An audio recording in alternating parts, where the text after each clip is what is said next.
आज हम जिसकी बात करने जा रहे हैं, इसे आप इंसान कम और जानवर ज़्यादा कहें तो बेहतर होगा, क्योंकि इस इंसान ने 8 साल के अंदर 300 से भी ज़्यादा बच्चों की बलात्कार कर उनकी हत्या की। इसे कोलंबियन राक्षस के नाम से भी जाना जाता है। इसके शिकार में हमेशा 6 से 16 साल के बच्चे शामिल होते थे और हम जिस शख्स की बात कर रहे हैं उसका नाम है लुइस गैराविटो, जिसका जन्म 25 जनवरी 1957 को कोलंबिया में हुआ था। गैराविटो का बचपन की बात की जाए तो वो अपने परिवार के 7 भाई बहनों में सबसे बड़ा भाई था। बैकग्राउंड की बात चल रही है तो मैं आज आपको एक बात बता दूं, अगर हम कभी भी किसी भी सीरियल किलर की बात करेंगे तो सीरियल किलर बनने के पीछे सबसे बड़ा हाथ होता है उसके बैकग्राउंड का। हो सकता है कि उनके बचपन में उसके साथ कुछ कुछ ऐसी घटनाएं घटित हुई है जिसको गुस्से को भर भर के वो आगे उसकी शांति के लिए लोगों की मदद करता है, सेटिस्फेक्शन के लिए। तो चलिए, जब गेरेविटो से उसके पिताजी के बारे में पूछा गया तो उसने अपने पिता को एक शराबी, बहुत सख्त, हिंसक और निर्दय बताया जो उसे अक्सर मारा करते थे। और अपनी माँ के बारे में पूछे जाने पर उसने अपनी माँ को एक हिंसक महिला के रूप में चित्रित किया। उसने कहा परिवार में सबसे ज्यादा शारीरिक और भावनात्मक रूप से शोषण हुआ करता था।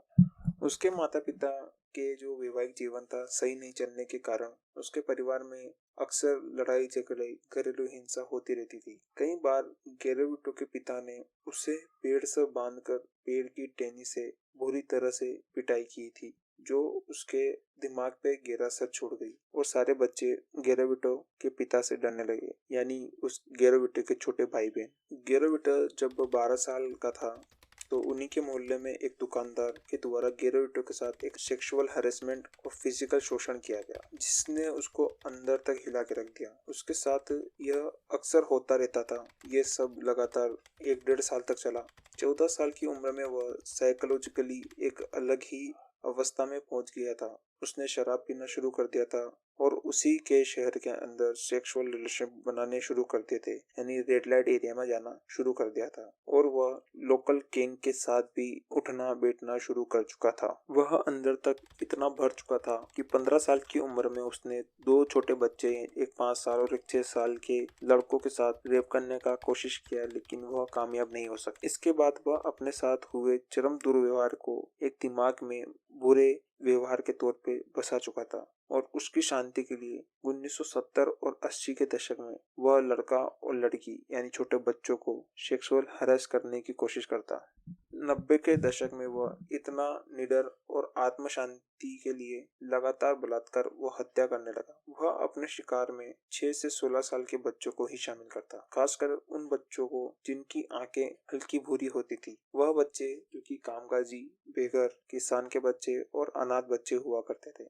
गेराविटो बच्चों की तलाश में अक्सर शहर में घूमता रहता था, स्कूल के बाद, रोडों पे, भीड़ भाड़ वाले इलाकों में। गेराविटो जब अपनी शिकार की तलाश कर लेता तो वह उन्हें चॉकलेट, नौकरी, खाना और पैसों का लालच देके उन्हें फुसलाता और उन्हें अपने साथ पैदल यात्रा कराता कहीं लंबी दूर तक, जिसमें वह बच्चे के साथ घुल मिलने की कोशिश करता। जब वह बच्चों को उठाता और उसके ऊपर कोई शक न करे इसलिए वह हर बार एक नए वेश में जाता बच्चों के पास, जैसे भिखारी, किसान, भाग्य बताने वाला, दवाएं बेचने वाला, स्कूल का एक टीचर, बुजुर्ग आदमी, खाना बनाने वाला और भी कई अनगिनत रूप जो बच्चों को लुभाने के लिए काफी होते। वह हर बार अपना भेष बदलता और बच्चों को फुसला कर एक एकांत जगह में लेके जाता, जीवन के बारे में उन्हें बताता और उन्हें खुद पर भरोसा करने देता। फिर वह बच्चों को बांध देता।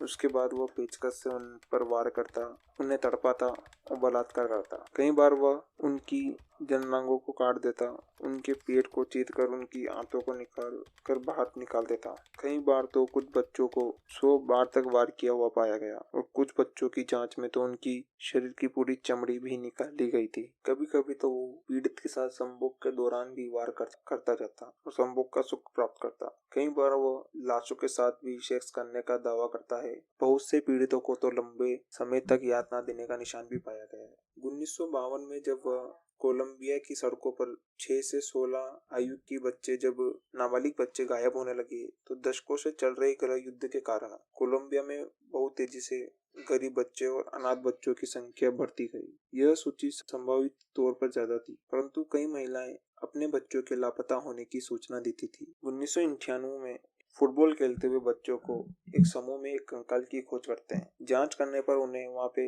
36 से भी अधिक बच्चों के सामूहिक कब्र मिलती है, लेकिन अधिकारी इस पर उस समय ज्यादा ध्यान नहीं देते। फिर कुछ दिन बाद एक अन्य जगह 41 बच्चों के सामूहिक कब्र और एक अन्य जगह 27 बच्चों की सामूहिक कब्र मिलती है।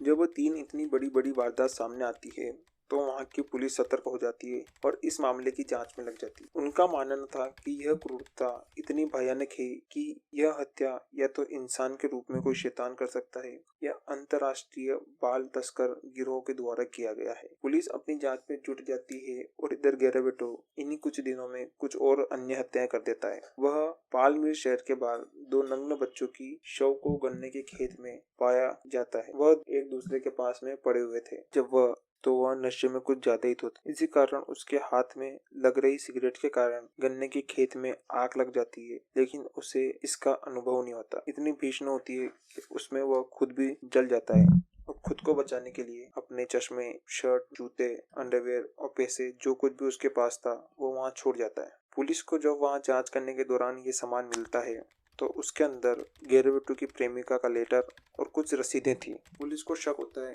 कि ये हत्यारे के ही हों। पुलिस गैरावेटो की प्रेमिका के घर पहुंच जाती है उन लेटरों के दौरान और उनसे पूछताछ करती है। चश्मा, जूता और बाकी कपड़े उनसे दिखाती है और उनसे पूछती है क्या तुम इन्हें पहचानते हो। तो वह उनकी पहचान अपने प्रेमी गैरावेटो के कपड़े के रूप में करती है। गैरावेटो की गर्लफ्रेंड से गैरावेटो का पता मिलता है और गैरावेटो को पुलिस उठा लेती है। पूछताछ में गैरावेटो पहले तो अपने सारे जुर्म से मुकरता है, लेकिन जब पुलिस उसे उसके खिलाफ सबूत बताती है तो वह उन सारों जुर्मों को कबूल कर लेता है और वह पुलिस को सारी जानकारी दे देता है। वो समझ जाता है कि वह बच नहीं पाता। वह अपने साथ 140 बच्चों की बलात्कार और हत्याओं को कबूल करता है और बाद में वह अपने गुनाहों में 172 बच्चों की बलात्कार और हत्याओं का आरोप को स्वीकार करता है। 1853 साल और 9 दिन की सजा सुनाई जाती है, लेकिन फिर यह सजा कम कर दी जाती है क्योंकि गैरावेटो ने पुलिस की सहायता की थी पीड़ितों के शवों तक पहुंचने में और उनको खोजने में। इसके बाद उसकी सजा घटा के 22 साल कर दी जाती है। गैरावेटो अभी भी अपनी सजा काट रहा है। आपको क्या लगता है, ऐसे शैतान के लिए ये सजा होनी चाहिए थी? तो आप कमेंट बॉक्स में लिख सकते हैं। अगर आपको वीडियो पसंद आती है तो प्लीज चैनल को सब्सक्राइब करें, वीडियो को लाइक करें और वीडियो को शेयर करें। और अभी हमें आपके प्यार की बहुत ज्यादा जरूरत है, तो प्लीज हमें सपोर्ट करें। धन्यवाद।